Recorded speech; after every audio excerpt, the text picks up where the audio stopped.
There are families that don't take from you with violence. They do it with reason. They sell what was left to one person, then call it sacrifice, call it family, and demand silence from the one who was robbed so everything still looks fine. And the cruelest part is when they hide behind a dying grandmother in hospice, turning the truth into a threat and the person who speaks up into the problem. Before we dive into today's story, let us know where you're tuning in from. It's always amazing to see where our stories travel. Don't forget to subscribe so you won't miss the next twist in this journey. Now I'd like you to hear what he's been carrying in his heart. There are families that don't take from you with violence. They do it with reason. They sell what was left to one person, then call it sacrifice, call it family, and demand silence from the one who was robbed so everything still looks fine. And the cruelest part is when they hide behind a dying grandmother in hospice, turning the truth into a threat and the person who speaks up into the problem. Before we dive into today's story, let us know where you're tuning in from. It's always amazing to see where our stories travel. Don't forget to subscribe so you won't miss the next twist in this journey. Now I'd like you to hear what he's been carrying in his heart. My name is Everett Whitaker. I'm 32 and I live in Minneapolis, Minnesota. On paper, my life looks small and steady: music teacher, after-school programs, a schedule that's always full, but never the kind of full anyone in my family respected. I spend my days trying to convince 7-year-olds that rhythm is something you can feel in your bones, not just count with your fingers. I spend my afternoons helping shy kids find the courage to play a single note in front of their classmates without flinching. I spend my evenings writing lesson plans, answering parent emails, and pretending my rent doesn't make me sweat when the first of the month rolls around. I've always been the one in the background, the one who claps when everyone else gets a spotlight, the one who keeps the peace by making myself smaller, except with my grandmother. With Grandma Loretta Beaumont, I was never invisible. Growing up, her house on Lake Minnetonka smelled like lavender and old wood and sheet music that had lived 100 lives. Her living room wasn't decorated like a museum. It was lived in, warm, and anchored by the antique piano that sat in the corner like it belonged there the way a heartbeat belongs in a chest. When I was 7, she sat me on that bench and placed my fingers on ivory keys that had been played by her hands long before mine ever existed. The first time I made a clean sound, she didn't clap like it was cute. She nodded like it mattered. That piano was where I learned what it felt like to be taken seriously. 4 weeks ago, before everything shattered, my life still had that one solid thing: my grandmother was still here. Not healthy, not thriving, but here. And as long as she was here, there was still a kind of balance in our family. Not fairness, not love, but a balance. Then came the Tuesday call. It was late afternoon, right after my last lesson. I was erasing whiteboard staff lines when my phone buzzed with my dad's name, Calvin Whitaker, like a cold hand on the back of my neck. No hello. No how's your day. No warmth. Your grandmother had another episode, he said. They're moving her to hospice. My chalk froze in my hand. She's stable, he added, like that was supposed to make it better. Family meeting at the hospital in an hour. And then he hung up. I left the classroom without even turning the lights off. My after-school coordinator waved at me from the hallway asking if I was okay, and I nodded like I'd rehearsed it 1,000 times. I drove to the hospital with my hands tight on the steering wheel, watching the sky turn that flat winter gray Minneapolis does so well, and thinking about the word hospice like it was a door locking behind us. By the time I got there, my family was already assembled. They weren't standing with red eyes or trembling hands. They were huddled in a corner of the waiting room like a board meeting that had accidentally been scheduled in a hospital. My father stood with his arms crossed, jaw set in that familiar way that meant he was controlling the narrative. My mother, Gwen, clutched her designer purse against her chest like it could protect her from anything real. And my sister, Delaney, 28, glossy, always somehow perfectly put together, was scrolling through her phone, not even pretending to look worried. When I approached, my dad didn't ask how I was holding up. He didn't say, "This must be hard." He said, "Good, you're here." Like I'd arrived to help move a couch.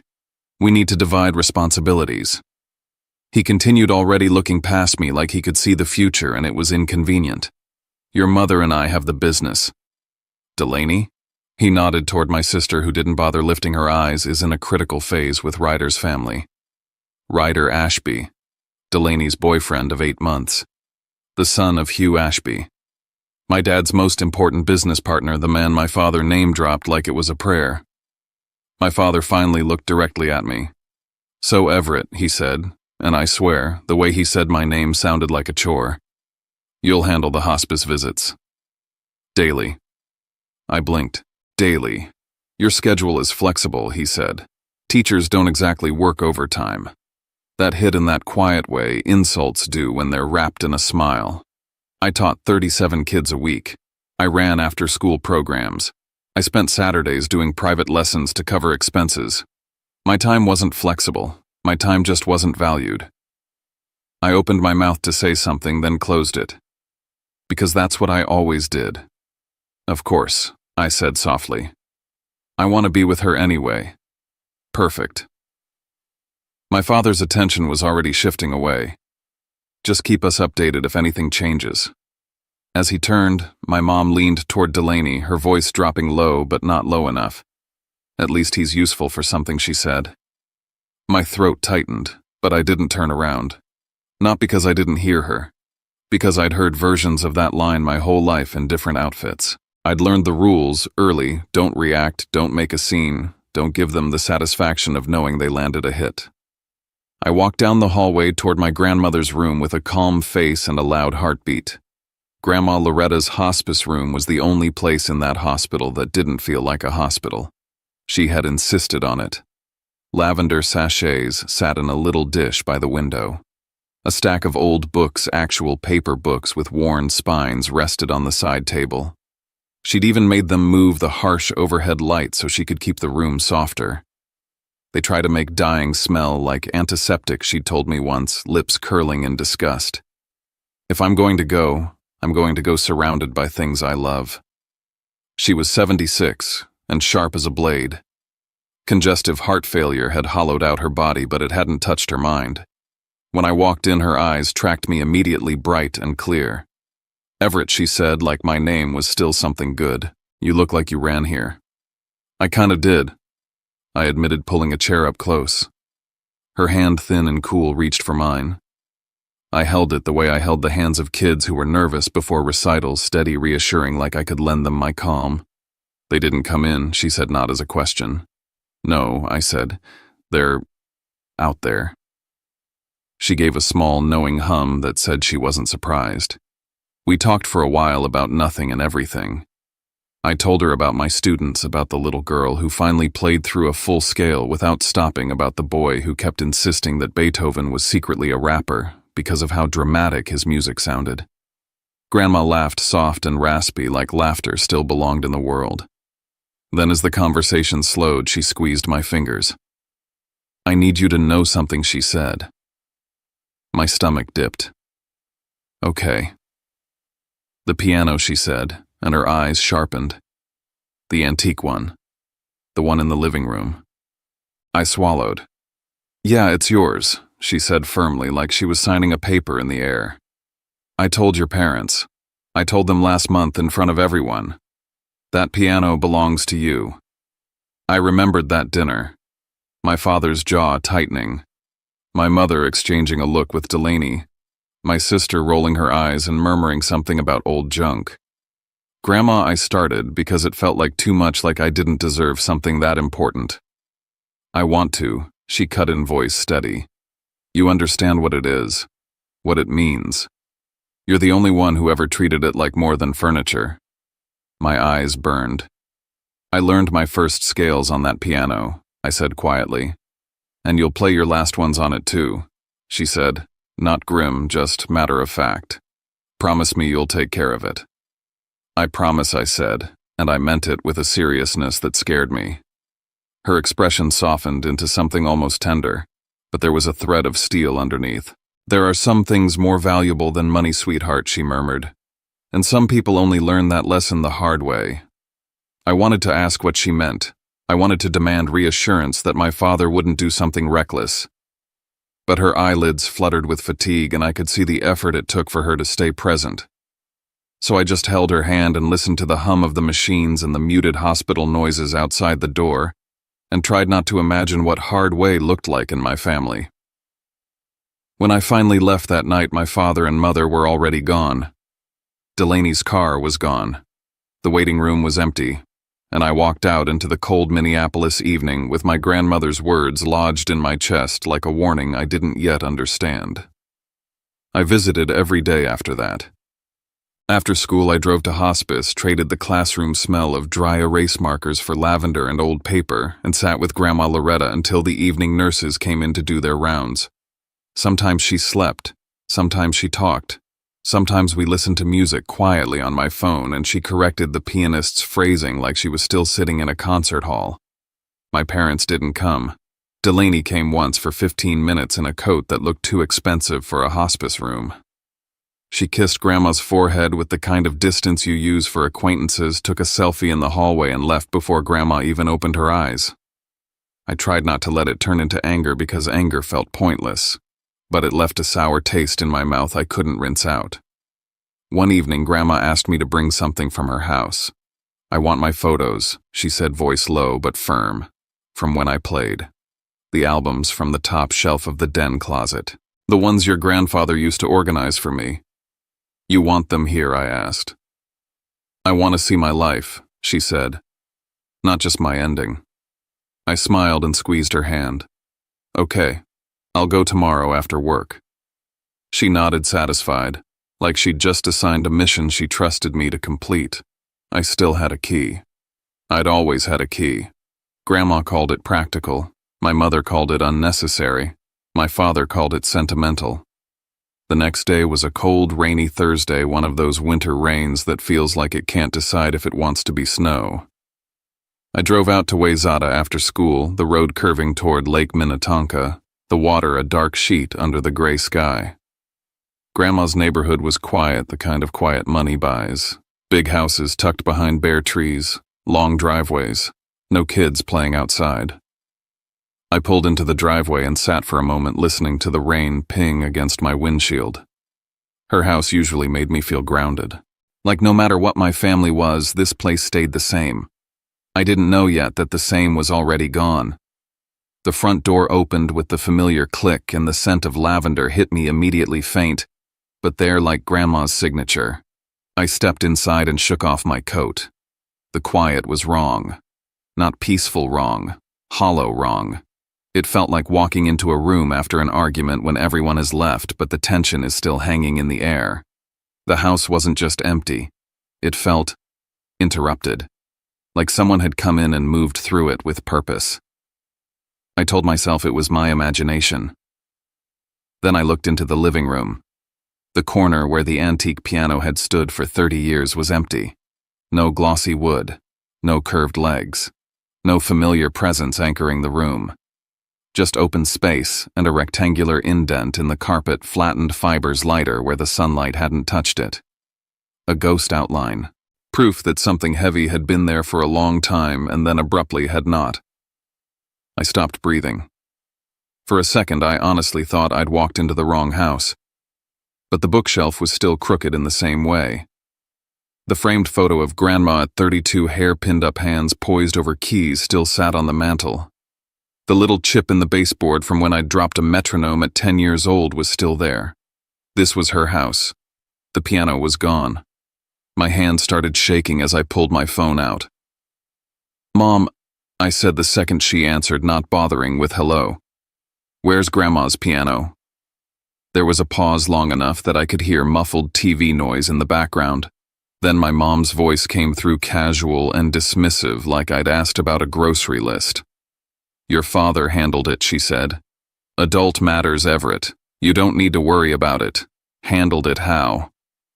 My voice cracked. "Where is it?" I said. "Don't worry about it," she repeated, sharper now. "Stop stressing yourself out over things you don't understand." "Mom," I said, trying to keep my breathing steady. "Grandma told me." Click. She hung up on me. I stared at my screen like it might change its mind and ring back. It didn't. I stood in that empty living room for what felt like a long time, the rain tapping the windows, thunder rolling faintly in the distance. My eyes kept going back to the carpet indent, like if I stared hard enough the piano might reappear. It didn't. I forced myself to move because Grandma had asked for photos and she was waiting. I walked through the house, passing the dining room table where we used to do Christmas cookies, the hallway where Grandma kept old concert posters, the den where she'd made me practice until my fingers hurt, always pushing, always believing I could do more. Everything looked almost normal. Almost. But there were small things that didn't sit right. A vase on the sideboard angled slightly differently. A stack of mail shifted. The kind of tiny changes you only notice when you know a place so well you could walk it with your eyes closed. Someone had been here. In the kitchen, I tossed my wet gloves into the trash without thinking, and my eye caught something torn and wedged under a coffee filter paper with printed text ripped in half like someone didn't want it read. I pulled it out, fingers damp, heart hammering. It wasn't enough to make sense of. Just fragments, numbers, partial words, the edge of what looked like a company name. But it had the feel of a receipt, a pickup, a transaction, something official, not proof, but a trail. I tucked it into my coat pocket like it might bite me. Then I heard something outside, a low engine sound, distant but present. I moved to the window and pulled the curtain back just enough to see. A small box truck was turning down the street, moving away from the neighborhood. It could have been anything: delivery, maintenance, somebody's renovation crew. But my stomach dropped anyway because it felt too close to the truth. I grabbed the photo albums Grandma wanted, shoved them carefully into a tote bag, and locked the door behind me with hands that wouldn't stop trembling. In my car, I called my dad. It went to voicemail. I called again. This time he answered, and his tone was impatient right from the start. "What, Dad?" I said, gripping the steering wheel. "The piano is gone. Where is it?" A beat of silence. Then, like it was an inconvenience to even say, "We'll talk tonight." "Talk tonight," I echoed. "Grandma Everett." He snapped the first hint of anger. "Not on the phone. Tonight." And he hung up. I sat there in the driveway, rain sliding down the windshield in uneven lines, my breath fogging the glass. I didn't call Grandma. I didn't tell her what I'd seen. Not yet. Because the fear my mother planted in me the night before, "if you tell her and something happens, it's on you," was still living in my chest like a parasite. But another thought was growing, too quieter but sharper. Silence wasn't keeping anyone safe. Silence was keeping them comfortable. I drove back toward Minneapolis with Grandma's albums beside me, the torn paper in my pocket, and one question pounding in my head like a drumbeat. What did they do with what she left only to me? And by the time I pulled up in front of my parents' house that night, I already knew I wasn't walking in to ask. I was walking in to face it. I didn't drive to my parents' house like I was going to dinner. I drove like I was going to an accident scene. Their place sat in a neat suburban pocket outside Minneapolis, trim lawns, even in winter porch lights that always felt a little too bright, a garage that swallowed everything messy so the outside could stay perfect. I parked at the curb instead of the driveway, partly out of habit, partly because I didn't want to feel like I was arriving as a son. I wanted to arrive as a witness. The moment I stepped onto the front walk, I could already hear voices inside, too lively for a house where a grandmother had just been admitted to hospice. That was my family's talent. They could keep talking about schedules and dinner plans while someone else was slowly disappearing in a hospital bed. I rang the bell once. I didn't bother with a second. My dad opened the door with a glass of scotch in his hand. He didn't look surprised to see me. He looked annoyed, like I'd interrupted him mid-thought. "What is it, Everett?" he said, taking a slow sip. The smell of whiskey mixed with his cologne hit me sharp and familiar. The living room behind him was warm, lamplit, tidy. Everything in its place, everything controlled. The piano, I said, not even stepping inside yet. "Where is Grandma's piano?" He didn't blink, didn't hesitate, didn't even try to soften it. "Sold it," he said. "Got 95 grand for it. Good price." For a second, my brain refused to accept the words in the order he'd spoken them, like they couldn't possibly belong together. "You sold it," I repeated quieter than I meant to. "You sold it while she's in hospice." He shrugged with the bored confidence of someone used to being obeyed. She doesn't need a piano, Everett. That piano was left to me, I said, finally stepping inside. My voice sounded too steady for how hard my heart was hitting my ribs. She told you. She told all of us. My father's expression tightened, not with guilt, but with irritation, like I was being dramatic over something minor. Your grandmother is dying, he said. She's not thinking clearly. And you... He looked me up and down in a way that made me feel 12 years old again. You don't need it either. I set my keys on the entry table because my hands were shaking and I didn't want him to see. I do need it, I said. Not for the money. Not for I swallowed. It's hers. It's part of her life. It's part of mine. From the hallway, my mother's heels clicked sharp as punctuation. What's going on? Gwen asked, appearing in the doorway with her purse already on her shoulder like she might leave if the conversation got inconvenient. My father didn't answer her. He kept his eyes on me. He's upset about the piano, he said, like he was translating a child's tantrum into adult language. My mother's mouth pulled into a tight line. Everett, she said, as if my name itself was a warning. Please don't do this tonight. Do what I asked. Ask where my grandmother's property went. Ask why it's missing. Gwen waved a hand like she was brushing away smoke. Your father handled it. That's what you said on the phone, I shot back. And then you hung up. Her eyes flashed. Because you were getting worked up over something you don't understand. I understand plenty, I said. I understand that Grandma told me that piano was mine. I understand that it was in her living room 30 years and now it's gone. And I understand you both knew exactly what you were doing because you didn't tell her. My father's jaw flexed. Don't put words in our mouths. A light jingle came from the hallway behind him. Delaney. She appeared like she'd been waiting for her cue, holding a set of keys and swinging them lazily around her finger. She wore a smile that didn't reach her eyes, that polished, practiced smile she saved for moments when she knew she had an audience. Oh my God, she said, drawing out every syllable like I was exhausting. Are we doing this now? Where did the money go? I asked, because I already felt the answer coming. My father glanced at Delaney like he was proud. Mercedes, he said simply. Brand new. The room tilted. You bought her a car, I said, the words coming out flat, with Grandma's piano. Delaney's grin widened. She flicked the keys so they caught the light. Isn't it gorgeous? She said like she could see it in her mind already.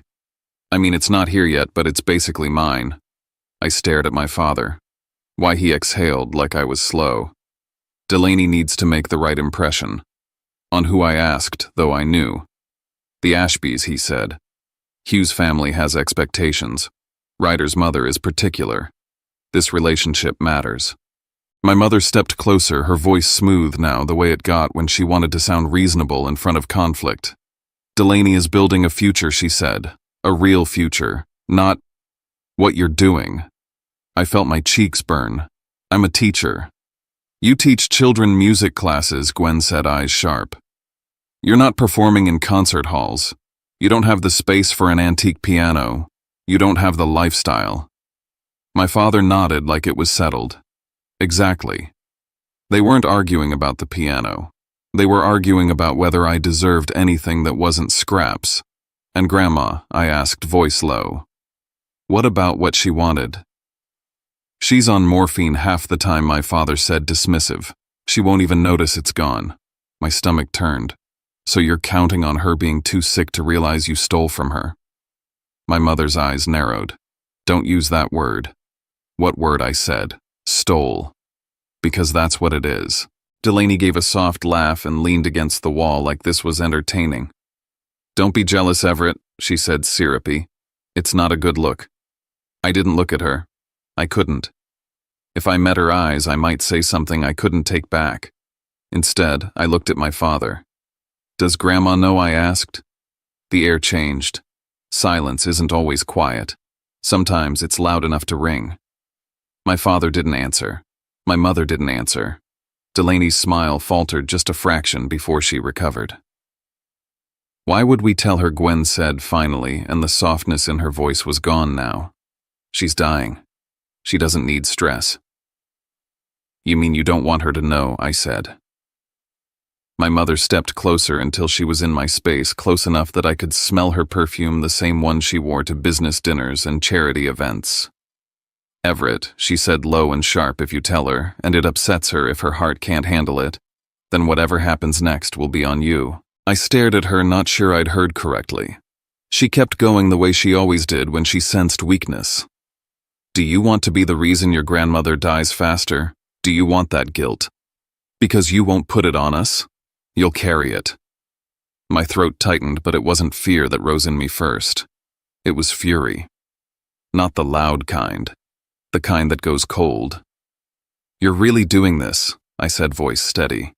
You're really trying to make me responsible for your choices. My father lifted his glass again like the conversation bored him. We did what was best. Best for Delaney. Best for appearances. Best for the Ashbys. Not best for Grandma. Not best for me. Not best for truth. I took a breath slow and controlled the way I taught my students to breathe before a recital so their hands wouldn't shake. Grandma has a right to know what happened to her property, I said. And I'm not going to lie to her.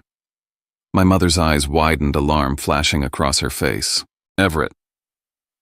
I'm not doing this with you, I said, stepping back toward the door. Not anymore. Delaney scoffed behind me. So dramatic. I didn't turn around. I walked out into the cold night air, my lungs burning like I'd been holding my breath for years. I drove back to my apartment with my jaw clenched so tight it ached. My place wasn't much one-bedroom, second-hand furniture, a small keyboard tucked against the wall, because a real piano didn't fit, and I couldn't afford one anyway. My parents loved to point that out like my living space was a moral failure. I didn't even take my coat off. I sat down on my couch and stared at the framed photo on my bookshelf. Grandma Loretta at a younger age, hands poised over the antique piano, her face lit from within like she was exactly where she belonged. Gwen's words circled my head like poison. If you tell her and something happens, it's on you. I tried to imagine walking into hospice and saying, they sold your piano. They used the money to buy Delaney a car. I tried to picture Grandma's face, changing her breathing, hitching her heart, struggling. My chest tightened. And then I heard Grandma's voice from years ago when I was 12 and terrified to admit I'd failed a math test. Truth can hurt, sweetheart, she'd said, but lies rot you from the inside. I thought about all the times I'd swallowed my own feelings to keep peace. All the times I'd let my father's dismissive tone and my mother's sharp little comments slide because pushing back felt pointless. All the times I'd let Delaney take the bigger slice, the better seat, the louder praise. I'd been training myself to disappear, and where had it gotten me? Alone on a couch staring at a photograph while my grandmother was being erased in real time. By 3 a.m, I wasn't asleep. I was sitting upright, hands clasped, decision forming like something solid. Grandma deserved the truth. Not because it would fix anything. Not because it would get the piano back. Because she deserved to know who she'd trusted. I set my alarm for early morning, before school, before anyone could call me, guilt me, corner me, rewrite what happened. I was going to hospice. I was going to tell her everything. The roads were almost empty at 6:30. Minneapolis in the early morning has a stillness that feels sacred when you're not the one carrying something heavy. The sky was a washed-out gray blue, the kind that promised more snow, even if it didn't deliver. My hands gripped the steering wheel and I could feel my heartbeat in my fingertips. I hadn't slept. My eyes stung every time I blinked. My head throbbed behind my temples. But my resolve was clean. I parked, walked in, and nodded at the front desk like I belonged there, which, in a way, I did. I'd been there every day. I knew the routine. I knew the smell of disinfectant that tried and failed to overpower lavender. I knew the soft squeak of nurses' shoes in the hallway. I reached Grandma Loretta's room and paused outside the door for a second, hand hovering over the handle. This was the moment, the point of no return. When I stepped inside, she was awake, propped up against her pillows, looking toward the window as if she could see all the way to the lake from here. The morning light made her skin look almost translucent, but her eyes were clear, focused, alive. She turned her head when she heard me. "Everett," she said softly. "You're early." I know I said, pulling the chair close. My voice cracked on the last word. I cleared my throat. "I needed to come before school." Her gaze sharpened. Something happened. I didn't deny it. There was no point. I sat down, took her hand, and felt how fragile it was in mine. That alone almost broke me. My throat tightened and my vision blurred, but I forced myself to breathe. "Grandma," I said, "I have to tell you something. It's going to hurt, but I can't let you be lied to." She didn't flinch. She didn't tell me to stop. She just studied my face and then nodded once. "Then tell me," she said. So I did. I started where it began because I needed it to be clear. "You asked me to go to the lake house for your photo albums," I said. "So I went after school." Her fingers curled faintly around mine. And the piano was gone. I said the words, feeling surreal even now. The corner was empty. There was an indent in the carpet where it's been sitting for years, like it was ripped out. Her expression didn't change, but something in her eyes tightened like a muscle bracing. "I called Mom," I continued. "She said Dad handled it. She told me not to worry." Then she hung up. Grandma's mouth pressed into a thin line. "Of course."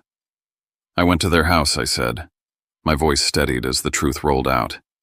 "Dad told me he sold it. He said he got $95,000. I watched her face closely, waiting for the shock to land. She didn't gasp. She didn't cry. She just exhaled slowly, like she'd been holding her breath for a long time. "They used the money to buy Delaney a car," I said, forcing myself not to soften it. "A Mercedes. They said it so she can make the right impression with the Ashbys."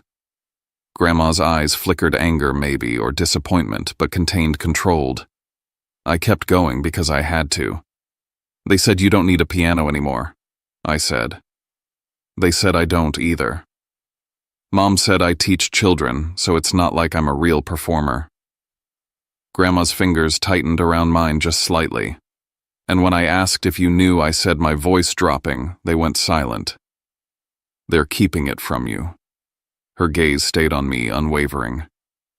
"I told them you had a right to know," I said. "And then Mom..." I swallowed hard. "Mom told me that if I told you and it upset you if something happened, then it would be my fault. She said I'd be responsible." For the first time, Grandma's expression shifted.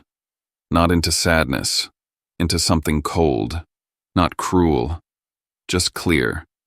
"Thank you for telling me," she said, and her voice was so calm it made my skin prickle. You're not..." I couldn't finish the sentence. "You're not shocked, you're not broken, you're not falling apart." Grandma Loretta looked out the window again, then back at me. "I know my son," she said quietly. "I've known him for a long time." A beat passed. My chest felt tight, like the room had gotten smaller. "I kept hoping he'd become someone better," she continued. "But hope doesn't replace preparation." I blinked. "Preparation?" She didn't answer immediately. Instead, she shifted slightly, wincing at the effort, and nodded toward the bedside table. "Hand me my phone," she said. I hesitated. "Grandma, please," she said, still calm, but there was steel in it. I picked up her phone and placed it in her hand. Her fingers moved with surprising certainty as she unlocked it and scrolled through her contacts. She stopped on a name and pressed call.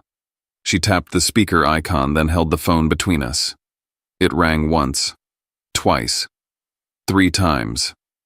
A man's voice came through, low, professional, familiar, in the way older attorneys sound when they've spent decades speaking in rooms where words matter. "Loretta," he said. "How are you feeling?" "I'm dying," Miles' grandma replied, blunt as ever. "But I'm clear-headed, and it's time." A pause.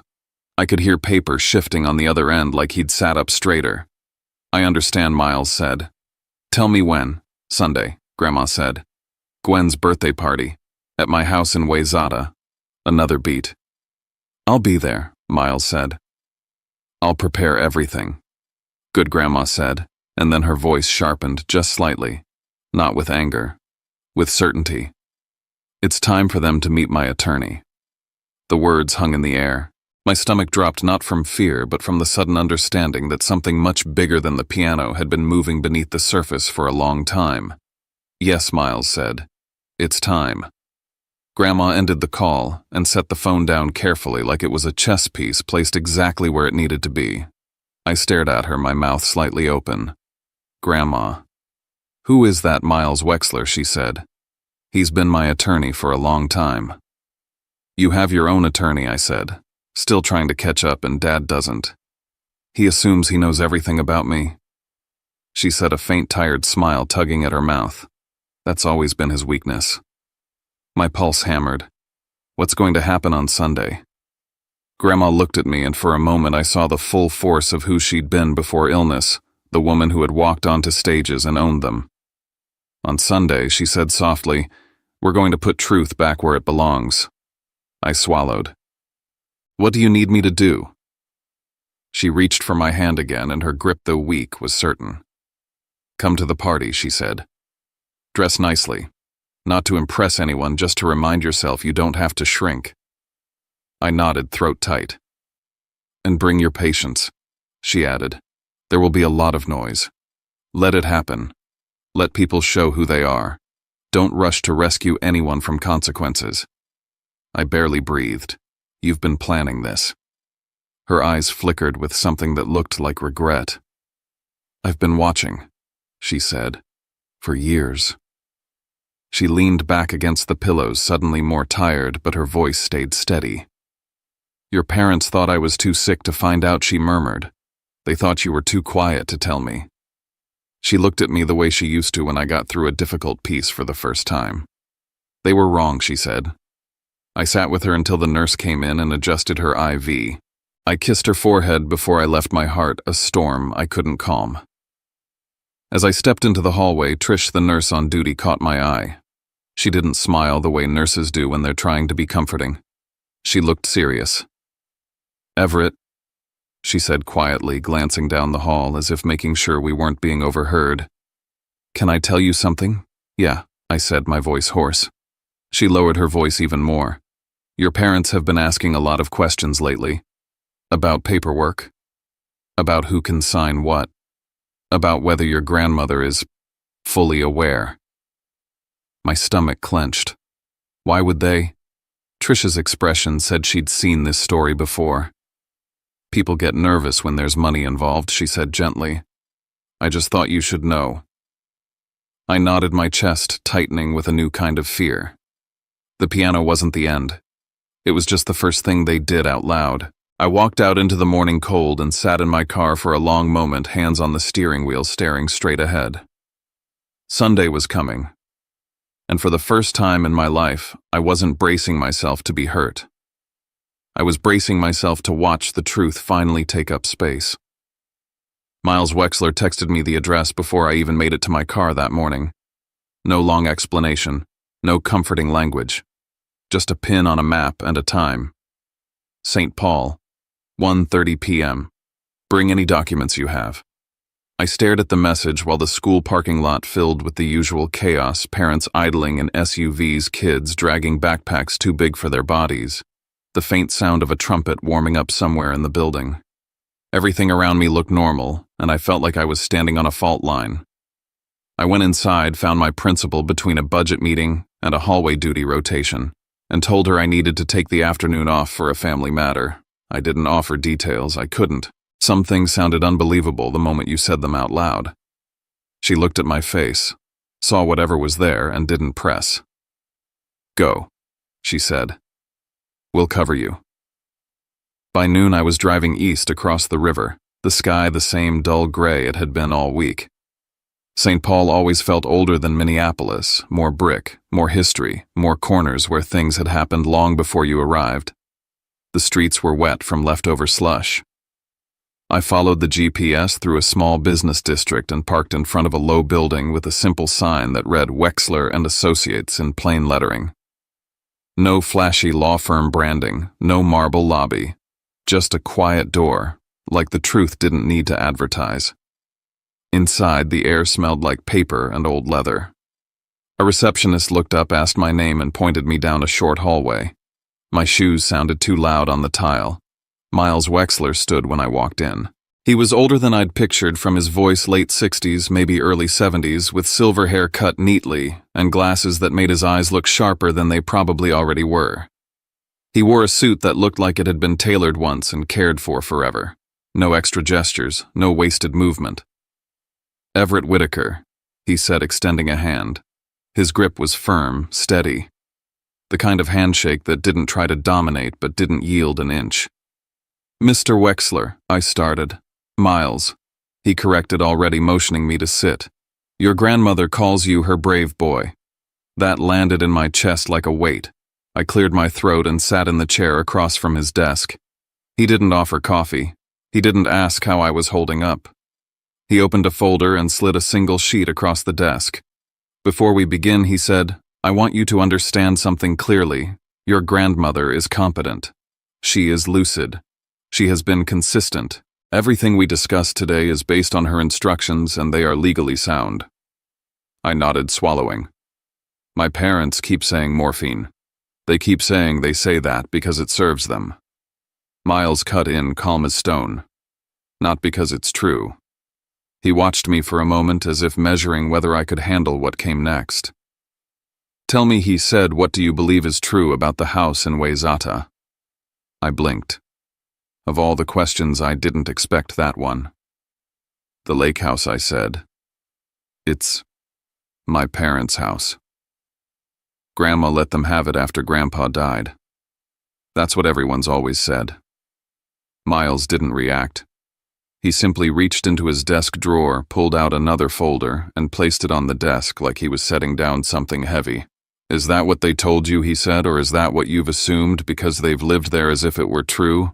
My throat tightened. "What are you saying?" Miles opened the folder and slid out a document protected in a clear sleeve. He didn't hand it to me right away. He turned it so I could read it from where I sat. The top of the page was official, stamped clean. The kind of paper that doesn't care about family dynamics. Owner Loretta Beaumont.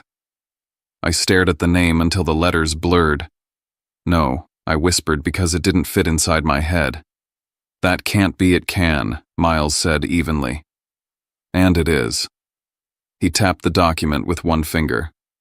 "There is no deed transfer, no recorded gift, no amendment. Your grandmother allowed your parents to reside there.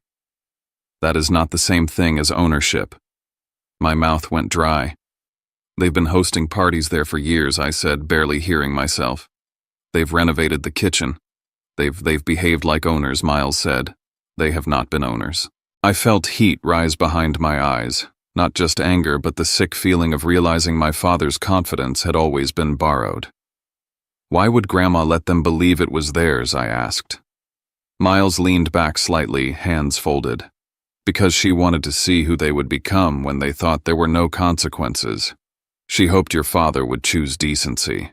She prepared for the possibility that he would not." I stared at the deed again. My father standing in that living room holding court. My mother treating every room like a showroom. Delaney posing in front of the lake like she'd been born entitled to it. All of it built on something that wasn't legally theirs. Miles watched my face carefully. "Do you understand why your grandmother chose Sunday?" "The birthday party," I said, voice hoarse. "Among other things," Miles replied. "Your father has leveraged that address socially.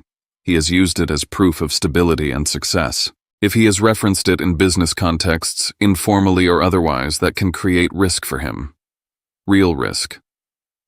The word risk sounded too mild for what I was feeling. "You mean, if he used it to impress partners?" I started. "If he represented it as an asset he controlled."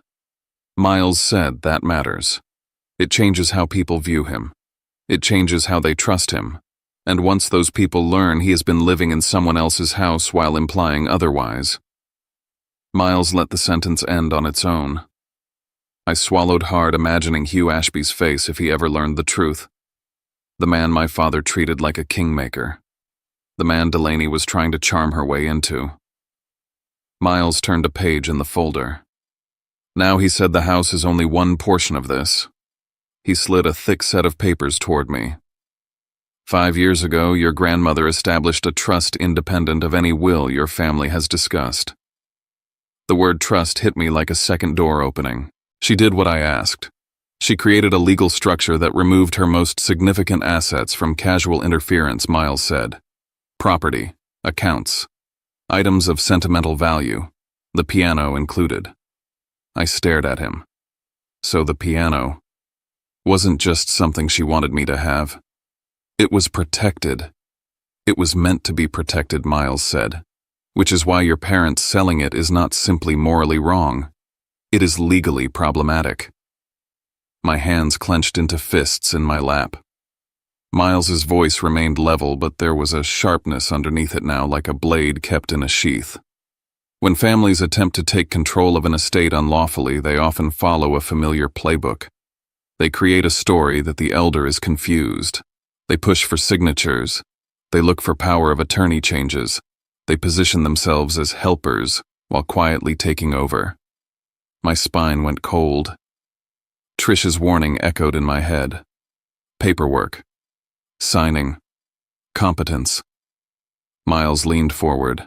Has your family referenced morphine confusion forgetfulness in a way that felt rehearsed? I didn't even need to think. Yes, I said. My dad said she isn't thinking clearly. My mom said she doesn't need to know stressful things. They keep saying she's not in a condition to make decisions. Miles nodded once as if checking a box. Then we proceed carefully, he said. Your grandmother understands this. She asked me to meet you for a reason. He slid a smaller envelope across the desk. This is not the only copy, but I want you to have it. If anyone attempts to corner you, intimidate you, or manipulate you into signing something, you will call me first. Do you understand? I stared at the envelope like it was a lifeline. Yes. Miles's gaze softened just slightly. You are not responsible for your parents' behavior, he said.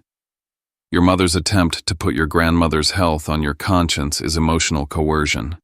It is common. It is effective. It is also wrong. My throat tightened. I nodded, unable to speak for a moment. Miles stood signaling the meeting was over in the same way he'd begun it, cleanly, decisively. One more thing, he said. Sunday will be unpleasant. But unpleasant is not the same as unsafe. Your job is not to argue. Your job is to be present. Your grandmother wants witnesses. I drove back to Minneapolis feeling like I'd been walking around my whole life with a blindfold I didn't know was there. When I got home, my apartment felt even smaller. I tossed my keys onto the counter, dropped my coat over a chair, and stared at the corner where my keyboard sat like a substitute for something real. I thought about the box Grandma had given me years ago, old programs, photos, little keepsakes she'd saved, like she was making sure I'd have pieces of her even if I lost the rest of the family. I'd never gone through it carefully. It felt too intimate, like reading her diary. But Miles's words pushed me toward it.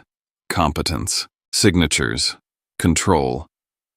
I pulled the box out from the top shelf of my closet and set it on the floor. Dust puffed up when I opened it. Inside were faded concert programs, pressed flowers, handwritten notes from friends, and photographs of Grandma in gowns under stage lights, her hands poised over that piano like she owned the world. Near the bottom, beneath a stack of sheet music, I found an envelope I had never noticed. It was sealed. My name was written across the front in Grandma Loretta's elegant hand. And beneath my name in smaller letters were 4 words that made my stomach flip: when you need to understand. My fingers trembled as I opened it. Inside were copies of documents, partial but enough to recognize the shape of them, and a single handwritten note clipped to the top, ink slightly faded. The house never left my hands, sweetheart. It was only borrowed. I stared at that line until my eyes burned. Borrowed. My father had built a whole identity on borrowed things. I folded the note carefully and put it back in the envelope like it was something fragile and holy. Sunday wasn't just a birthday party. It was a controlled collision between the story my parents told and the truth Grandma had been protecting for years. And I was finally seeing the outline of what she'd been doing all along, not fighting loudly, not begging anyone to be decent, just making sure decency would have teeth when it mattered. Saturday night felt like the air before a storm. Not because anything dramatic was happening in my apartment, no music, no guests, no chaos, but because every notification on my phone felt like a hand reaching for my throat. I had the envelope on my kitchen table. I had Miles's card beside it. I had Grandma's words in my head looping in a calm, steady voice. Be patient. Let them show themselves. At 7:30, my phone rang. Mom. I stared at her name until it stopped ringing. Then it rang again. Then a third time. I finally answered, mostly because I wanted to hear what she thought she could still control. Everett, Gwen said, and her voice was sweet, so sweet it sounded fake. Hi, honey. I just wanted to make sure you're coming tomorrow. I'm coming, I said. Oh, good, she replied quickly. Good. Because it would mean a lot to your father if you were there. We're having important guests. This isn't the time for misunderstandings. There it was. The real message. Don't embarrass us. I'm not interested in misunderstandings, I said. She laughed softly, a sound that always made my skin crawl because it was her favorite way to pretend things weren't serious. Exactly. So just let's have a nice day. Your father has worked very hard to put this together for me, and we don't need anyone making things awkward. I took a slow breath. What exactly do you mean by awkward? A pause. Then she slipped just a little. If anyone asks about the piano, she said too quickly, we're just going to say your grandmother wanted to sell it. To invest in Delaney's future. It's a sweet story, actually. My stomach turned, not because I hadn't expected it, but because hearing it out loud made it undeniable. So you already have the lie lined up, I said. Her sweetness hardened. Everett, don't call it that. It's not lying. It's simplifying. People don't need every detail. Grandma needed the detail, I said quietly. It was hers. Gwen's voice dropped a notch. Tomorrow is my birthday. Please don't punish me on my birthday. I almost laughed, but there was no humor in it. I'm not punishing you, I said. I'm showing up. That's all I'm asking, she said. And then she tried to put the sugar back on her tone. Wear something nice. Don't look, don't look like you're coming to start something. I ended the call before she could say anything else because I could feel the old reflex rising, the reflex to explain, to soothe, to make her comfortable. I refused. A minute later, a text came through from my dad. Tomorrow. Behave. Important guests. No greeting. No question about Grandma. Just a directive. I stared at the screen for a long moment. The message wasn't really for me. It was for the version of me they thought still existed, the one who flinched at disapproval, the one who would swallow truth to keep their image intact. I didn't reply. Instead, I called Miles. He answered on the second ring. Everett. They've coordinated a story, I said. My mom just told me what to say if anyone asks about the piano. She said Grandma wanted to sell it to invest in Delaney's future. There was a pause, not surprised, just measured. Good, Miles said. Good, I repeated, confused. Yes, he replied. Let them say it. Let them say it loudly. Let them say it in front of the people whose opinions they care about. The more public they make it, the less they can rewrite later. My pulse steadied a fraction. So I shouldn't. You should not argue tomorrow before I speak, Miles said, voice firm. Your parents will want to bait you into an emotional exchange. They will want you to look unstable, bitter, jealous. Do you understand? I swallowed. Yes. Let them build their story, he continued. Then let the documents do what documents do. After I hung up, I sat at my kitchen table and opened Grandma's envelope again. This time I read every line like my life depended on it. There were notes in the margins, dates, amounts, small references that felt like a ledger. One line in Grandma's handwriting stood out: property taxes paid from my account. Utilities paid from my account. I stared at it, heat rising in my chest. They hadn't just lived in her house. They'd lived on her money, and all the while they spoke about her like she was inconvenient, confused in the way. Trish's warning sharpened in my mind. paperwork, competence, signing. I imagined my father leaning over Grandma's bed with that calm, controlling voice trying to get her to authorize something for her own good. I pushed the thought away only because it made my hands shake. At 9:30, my phone rang again. This time it was Grandma. The hospice number. I answered instantly. Grandma. Her voice was weaker than it had been the morning before, but her mind sounded steady. Hi, sweetheart. Are you okay? I asked, and I hated how small my voice sounded. I'm tired, she admitted. But I'm here. Are you ready for tomorrow? I swallowed. I'm trying to be. She breathed in slowly, then out. Your father sold that piano once already in his head, she said, long before he moved it. At that dinner last month, he talked about it like it was his decision. He told people he would take care of it. I clenched my jaw. I remember. He announced it like he owned it, she continued, and her voice held a quiet anger now. And he assumed I was too weak to stop him. He assumed you were too quiet to matter. My chest tightened. I should have. No, she cut in gently. You did exactly what you needed to do.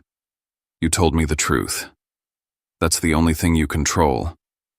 I stared at the dark window in my kitchen, my reflection faint in the glass. Why tomorrow, I asked, though I already knew part of it. Why your house? Why my mom's birthday? Because your mother loves an audience, Grandma said simply. And your father loves witnesses when he thinks they're on his side. Tomorrow there will be people who matter to them. People they can't easily dismiss afterward. People who will remember. Her voice softened. This isn't about humiliation, it's about protection. After I'm gone, I need you protected. I need the truth anchored somewhere outside their mouths. I blinked hard, fighting the burn behind my eyes. I don't want to hurt you, I whispered. I don't want this to make you. It won't, she said, steady again. The hurt already happened. We're just naming it. A beat of silence passed between us, filled with the quiet hum of hospital equipment on her end. Wear something that makes you stand up straight, she said. Not for them. For you. I will, I promised.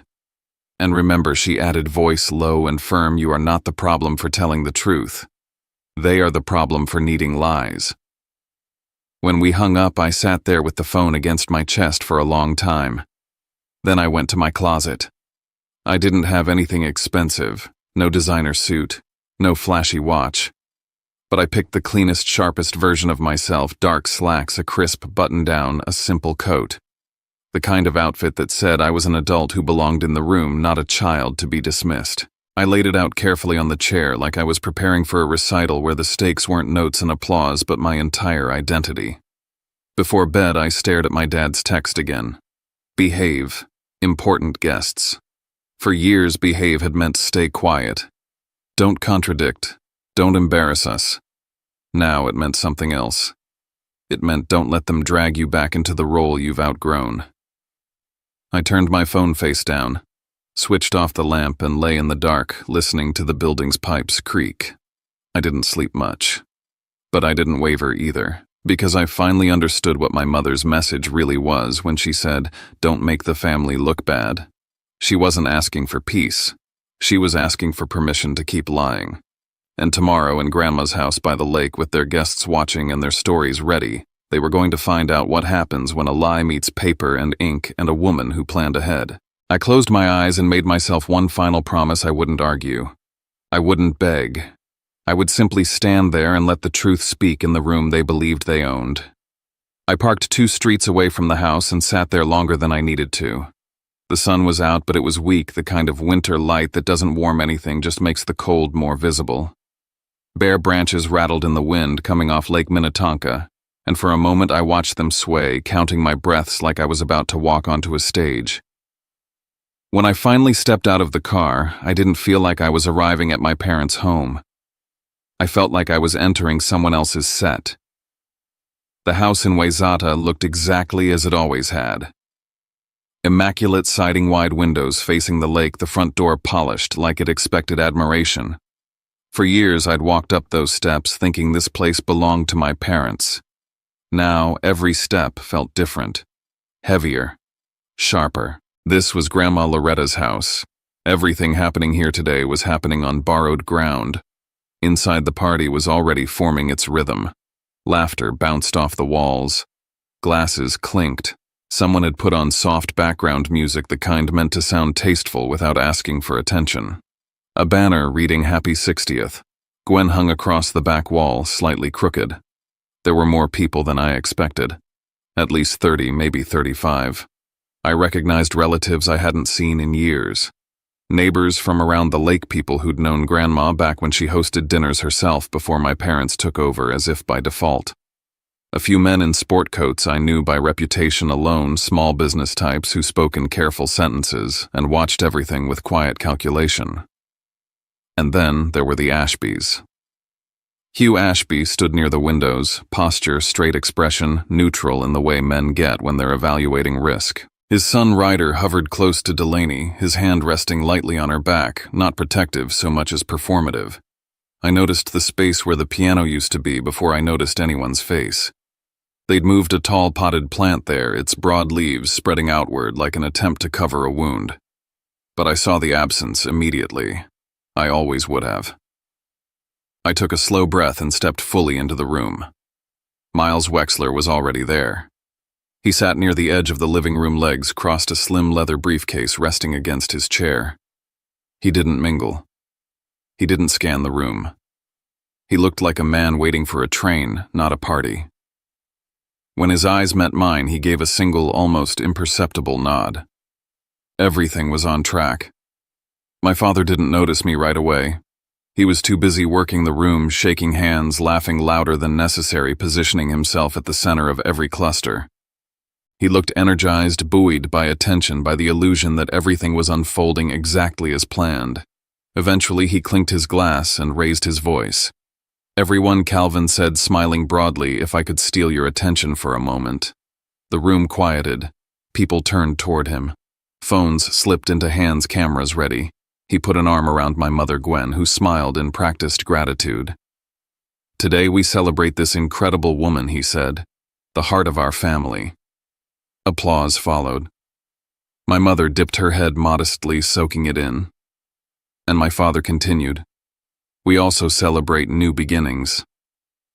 He gestured toward Delaney and Ryder. "Our daughter has an exciting future ahead of her, and we're proud to support her every step of the way." Delaney beamed. Ryder nodded politely. My father's eyes swept the room, locking in his audience. "Some of you may have heard we made a big decision recently, one that reflects our family's values, investing in the future, taking care of our own." My chest tightened. "We'll explain outside," he said, already moving toward the door. "Come on." People followed, curious, smiling, glasses in hand. The driveway was bright with reflected light off a car so new it looked unreal. A luxury sedan sat parked front and center, its paint flawless, a massive red bow tied across the hood like something out of a commercial. Gasps rippled through the crowd. Delaney clapped a hand to her mouth, pretending to be surprised. My father stepped forward, basking in the moment. "This," he announced, "is what happens when family comes together." He turned, slightly positioning himself so everyone could hear. "Loretta made a generous choice," he said smoothly. "She decided to sell her antique piano to help invest in Delaney's future. It was what she wanted." The words landed like a punch. Applause broke out. Phones rose higher. Delaney hugged my father, dramatically laughing as if this were the happiest day of her life. I stood still, my hands cold at my sides. The lie had been spoken clearly, loudly, publicly. A few murmurs threaded through the crowd, subtle but unmistakable. "I thought that piano was supposed to go to Everett," someone whispered. "I heard that too," another replied. Aunt Joan stepped forward before my father could move on. She stood squarely in front of him, her face calm but her eyes sharp. "Did you ask Loretta before you sold it?" she asked. My father didn't miss a beat. "She's in hospice, Joan. She's not in a position to make decisions like that." Joan's jaw tightened. "She's been perfectly clear with me every time I visited." "She's confused," my father said quickly. The medication. She's not confused, Joan said flatly. You didn't ask her. The air shifted. Hugh Ashby straightened slightly, his gaze sharpening. Before my father could respond, Miles stood. He didn't raise his voice. He didn't rush. He simply stepped forward, opened his briefcase, and spoke with the authority of someone who knew exactly why he was there. My name is Miles Wexler, he said. I've been Loretta Beaumont's attorney for over 30 years. Every conversation around us stilled. I met with her this morning, he continued, in the presence of her nurse. She is mentally competent, fully aware, and she asked me to address a matter of urgency. My father's smile faltered. I apologize for interrupting a celebration, Miles said, his tone polite but firm. But misinformation has just been presented as fact, and it requires correction. He placed a document on the outdoor table where everyone could see it. This property, Miles said, tapping the paper, has never been transferred out of Loretta Beaumont's ownership. A murmur swept through the crowd. For clarity, he added, this house does not belong to Calvin or Gwen Whitaker. It belongs to Loretta Beaumont. Always has. My mother's face drained of color. My father opened his mouth.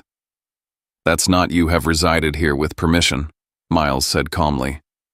That is not the same as ownership. Hugh Ashby took a small step back.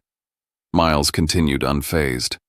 Furthermore, expenses associated with this property, including taxes and utilities, have been paid from Loretta Beaumont's accounts. Not yours. People exchanged looks now. This wasn't gossip anymore. This was structure collapsing. And Miles said, lifting a second set of papers, 5 years ago, Loretta Beaumont established a trust. The word fell like a dropped glass. This trust includes this property, multiple financial accounts, and personal items of significance, Miles said, including the antique piano that was recently sold. He paused, letting that sink in. The sole beneficiary of this trust, he said, turning slightly, is Everett Whitaker. Silence. Complete heavy silence. Delaney's breath hitched. That's not true, she said too loudly. She's not in her right mind. My nurse can attest otherwise, Miles replied, nodding toward Trish, who stood near the doorway, her expression steady. As can I. And because the piano belonged to the trust, Miles continued, its sale was unauthorized. The proceeds, $95,000, must be returned to the trust. My father's voice cracked. We don't have that money. Miles glanced toward the car, still gleaming behind the bow. Then the asset purchased with those funds must be addressed. Delaney let out a sharp sob. The bow suddenly looked ridiculous, obscene. My father turned on me. You did this, he said, pointing. You manipulated her. My mother joined in, mascara streaking. You're jealous. You couldn't stand seeing your sister happy. I stepped forward. My voice didn't shake. I told Grandma the truth, I said, because it was hers to know. I looked around the circle of faces. The trust was created 5 years ago, long before this. None of this started with me. Then I said what I'd never said out loud before. I heard my mother say, "At least he's useful," when she sent me to hospice. She hung up on me when I asked about the piano. And she told me if Grandma got upset, her death would be my fault. A wave of stunned silence rolled through the group. No one clapped now. No one filmed. Guests began to drift away, quietly, awkwardly. Hugh Ashby leaned toward my father and spoke in a low voice I couldn't hear. Whatever he said made my father's shoulders slump. Ryder stepped away from Delaney without touching her. The party collapsed in on itself. The banner sagged. The cake sat untouched. Miles came to stand beside me. We can formalize everything now, he said quietly. You have the right. I looked at my parents, my father hollow-eyed, my mother shaking, my sister nowhere to be seen. Not yet, I said. But we will. For the first time in my life, I wasn't shrinking. I was choosing. We formalized everything before the sun set. Miles stayed drafting documents at the dining table where my parents had hosted countless dinners, pretending this house was theirs. Aunt Joan remained as a witness along with two neighbors who had seen enough to understand the weight of what they were signing. The agreement was clear. The $95,000 would be returned to the trust on a structured schedule. I allowed more time than the law required, not out of mercy but out of control. The house would remain occupied temporarily under a written lease. No ownership claims. A defined end date. No more ambiguity. My parents signed without looking at me. The following weeks were quiet in a way that felt heavy, not peaceful. Calls stopped coming in for my father. Meetings were canceled. Conversations grew shorter. I heard through the grapevine that Hugh Ashby had withdrawn from a joint project. Someone had said, if he'd misrepresented something that basic, what else isn't true? Delaney sold the car at a loss. Ryder ended things quickly, cleanly, the way people do when they're protecting their own. I didn't celebrate. I went to hospice every day. I sat with Grandma, read to her, talked about small things. I told her the paperwork was in motion. She nodded, satisfied. One morning, a few weeks later, the call came early. When I arrived, her breathing was thin, her eyes tired but still clear. "I'm sorry," she whispered. "I waited too long." I shook my head. "You gave me what I needed." She smiled faintly. "You learned to stand." She passed with my hand in hers. The funeral was small, simple, just as she'd wanted. I played a Chopin nocturne on the church piano. It wasn't her antique, but the music held her just the same. Months later, I moved into the house by the lake. I cleared the corner where the piano had once stood. I placed a new instrument there, not a replica, not a replacement, just a beginning. The house breathed differently without lies inside it. My parents moved out early. They couldn't stay where truth echoed off every wall. One evening much later, Delaney called. She told me she was working an entry-level job, taking the bus, seeing a therapist. "I'm trying," she said. "I can listen," I replied. "But trust takes time." When I hang up now, I sit at the piano and look out over the water. The antique is gone. But what Grandma left me was never wood and keys. It was a life built without silence. When a family story like this ends, it rarely feels clean. It feels quiet. The way a room sounds after the music stops when you can finally hear your own breathing again. And maybe that's the real point. Sometimes we don't lose what we thought we were losing. We lose the version of ourselves that stayed small just to keep everyone else comfortable. If there's anything this journey leaves with us, it's this: love doesn't have to mean silence. Boundaries don't have to be cruel. We can tell the truth with steady hands without turning it into a weapon, and still choose compassion even for people who never chose it for us. If this story touched something in you and you feel like sharing, tell me in the comments where you're listening from. And if you've ever had to set a boundary with family, what was the hardest part? And if you'd like to stay with us for more stories like this, you can subscribe, not as a button to press, but as a way to join a corner of the internet where we listen, we breathe, and we heal together. Thanks for spending these minutes with us. Take care of yourself, and I'll see you in the